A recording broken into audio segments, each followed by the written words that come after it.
Well, I grew up in Pittsburgh, Pennsylvania, and I grew up in the Catholic Church. And we went to Mass every Sunday. We prayed before meals, usually just dinner time. And so I considered myself a Christian. I considered my family Christian. So it really wasn't until I was in high school that I started to question my faith. And there were a lot of things that I just didn't understand.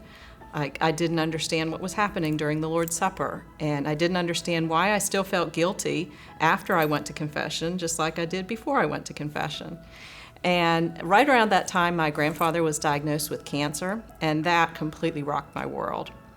And when he passed away after I graduated from college, I just didn't understand where he was. So fast forward, I really never met anyone who wasn't Catholic until I met my husband in Charleston. And so as we started dating, he said, well, as long as you believe Jesus Christ is your personal Savior, then we're on the same page. And I said, oh yeah, I believe that. But I had never heard that before and had no idea what he was talking about. When we were expecting our first child, I thought, I have no idea what I'm going to teach this baby about God. I better start reading the Bible. We joined a community group with our neighbors, and I was hearing believers pray spontaneously for the first time in my life. And we were at Mass on Saturday night. We were here at East Cooper on Sunday morning, and we went to a PCA Presbyterian church plant with our neighbors every now and then. And every Sunday we had amazing discussions about the sermon. I had loads of questions. But then I joined a women's Bible study, and it was a precept study on the book of Hebrews. And Hebrews answered so many questions for me. Who is Jesus? Why did he have to die? What about my sin?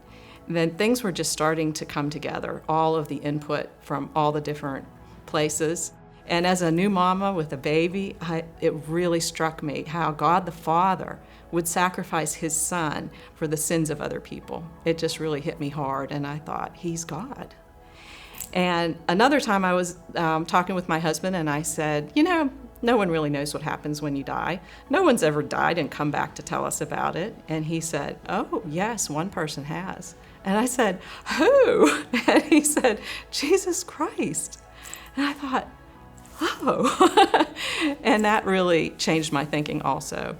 So by the spring of that year in the Hebrews study, I finally understood that to be forgiven of my sin, all I had to do was directly ask God to forgive me.